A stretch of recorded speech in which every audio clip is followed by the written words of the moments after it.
حضرت عیسیٰ علیہ السلام کے زمانے میں ایک دھوبی تھا، لوگوں کے کپڑے آپس میں تبدیل کر دیتا تھا۔ تو لوگوں نے حضرت عیسیٰ علیہ السلام کو اس کے بارے میں بتایا کہ حضور یہ بندہ بڑا گڑبڑ بندہ ہے، سب کے کپڑے ملا دیتا ہے، تو آپ جو ہے اس بندے کے لیے کچھ کیجئے۔ آپ نے اللہ کی بارگاہ میں اس کی ہلاکت کی دعا کر دی۔ دھوبی اپنے معمول سے گھر سے نکلا، اس کے پاس 3 روٹیاں تھیں۔ ایک سائل آیا تو اس نے ایک روٹی اسے دے دی۔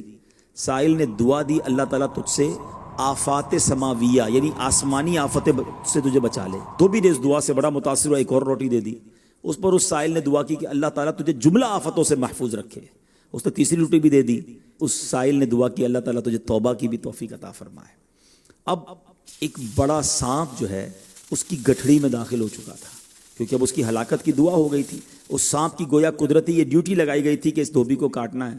جب دھوبی کپڑے لینے کے ارادے سے اس نے گٹھڑی کے اندر ہاتھ ڈالا تو فرشتے نے اس سانپ کو لوہے کی ایک لگام ڈال دی اور وہ دھوبی سلامتی کے ساتھ واپس آ گیا۔ دھوبی کو پتہ ہی نہیں چلا کیا ہوا ہے۔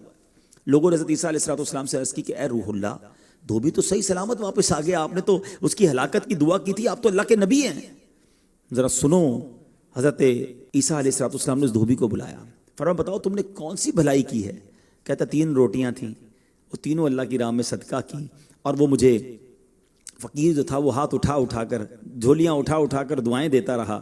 تو آپ علیہ السلام نے اس سانپ سے پوچھا کہ تم نے اسے قتل کیوں نہیں کیا؟ تو سانپ نے عرض کی اے اللہ کے نبی، اللہ عز و جل نے آپ کی دعا قبول فرما لی تھی اور مجھے اس کو ہلاک کرنے کے لیے بھیجا تھا۔ جب اس دھوبی نے سائل کو صدقہ دیا تو ایک فرشتے نے آ کر مجھے لوہے کی لگام ڈال دی۔ لوگوں نے یہ بات سنی، دھوبی نے یہ بات سنی، اسے بڑا تعجب ہوا کہ اتنا گناہ گار، میں لوگوں کو اتنی تکلیف پہنچانے والا، صرف ایک نیکی کی اور مجھے آفت سے بچا لیا گیا۔ اس دھوبی نے توبہ کر لی، کیونکہ اس سائل نے توبہ کی بھی دعا کی تھی۔ تو پتہ یہ چلا آفتوں سے بچنا چاہتے ہیں، مصیبتوں سے بچنا چاہتے ہیں، اپنے نام کا بھی، بچوں کے نام کا بھی، فیملی کے ہر فرد کے نام پر صدقہ نکالتے رہیں کہ یا اللہ صدقے کی برکت سے ان بلاؤں، ان وباؤں سے بچانا۔